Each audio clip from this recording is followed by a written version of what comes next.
I just deposited my entire paycheck again, over $3,600 straight into ULTY. My full conviction into weekly dividends. But here's the twist. I already withdrew $2,000 to pay real life bills, and now Robinhood says I can only withdraw $900 more. I'll show you exactly why the number makes sense and why I'm still calm. Here we go. Welcome back, dividend stackers. And if you're new here, this channel documents my journey building weekly income using YieldMax's ULTY ETF with margin, drip, and real life decisions along the way. And a quick reminder, none of this is financial advice. This is just what I am doing with my money inside of ULTY. If you're getting value or just simply plain entertained from this journey, hit that subscribe button so you don't miss these weekly updates. Now, let's jump into the numbers.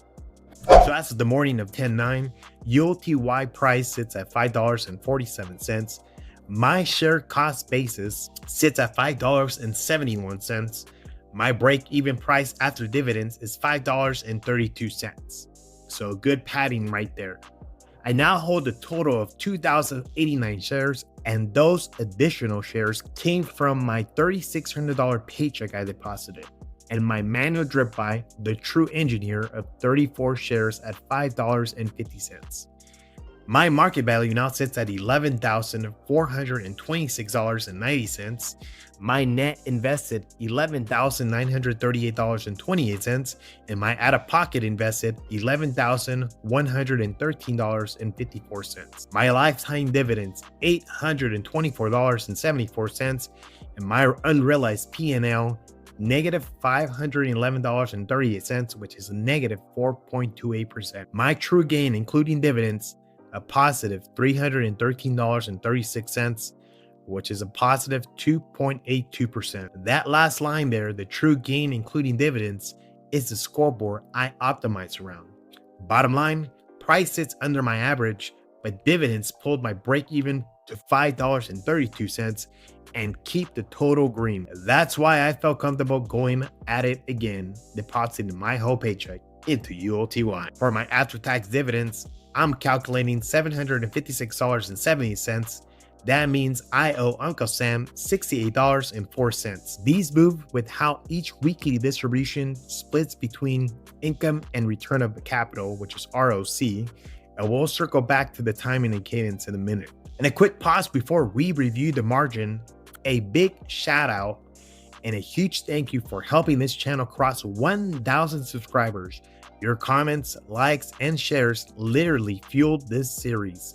You're the reason I push out the receipts every single week. Now let's talk about margin.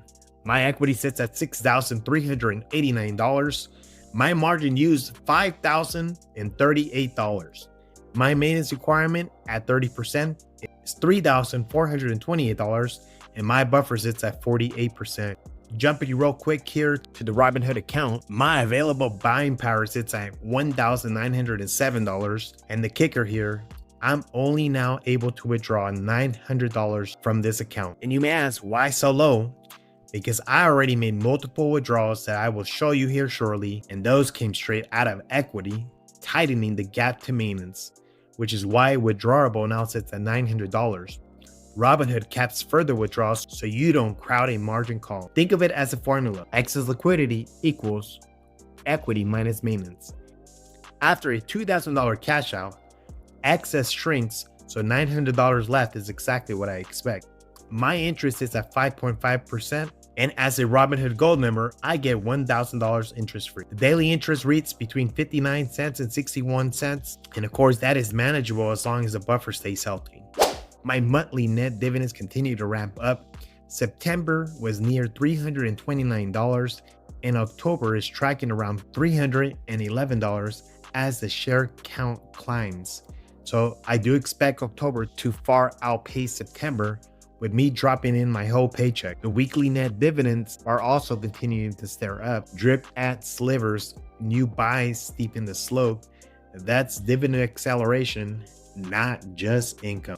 So a new change, and many of you have already heard, starting next week, YieldMax will announce ULTY distributions on Tuesday and will pay out on Thursdays. The first Tuesday announcement will be on 10/14, and the first new Thursday payday will be on 10/16. I do want to know in the comments, what do you think about getting paid on Thursdays now? I know for me, that makes me really happy. And remember, income is taxable this year. RLC lowers cost basis now and can increase future capital gains. It's tax timing, not free money. That's why I track basis and true gains, including dividends. And just in case you want to know how taxes work on ULTY dividends, I'll link the video in the description where I break it all down. If all that made sense, smash the like button like it owes you some dividends. It also helps the channel continue to grow. And a quick look at my transactions since the last update. On 10/6, I withdrew $41 and sent that to my spending account. On 10/7, I deposited my whole paycheck, $3,600 again, which I proceeded to buy 653 shares at $5.52. On 10/7, I withdrew $2,000 to spending, which is primarily for my bills. And then on 10/8, right after the dividend got paid, I manually dripped 34 shares at a cost of $5.50, which ended up being a total of $187. That, of course, is coming from the money that will be paid out this Friday. These withdrawals are the big reason Robinhood now shows only $900 withdrawable, even with the buying power of $1,900. All of this reconciles to the 2,089 shares and my break-even price of $5.32 and the true gain of $313. So I'm going to give myself a 2-week rule, and if I will be adding my whole paycheck again. And this is how I'll decide again next time. My 2-week rules before the next paycheck are to keep my buffer over 40%. I'm going to make the hard decision to not drip if the buffer falls below 40%. And if the available amount of money I can withdraw falls under $500, I will more than likely not make any additional buys.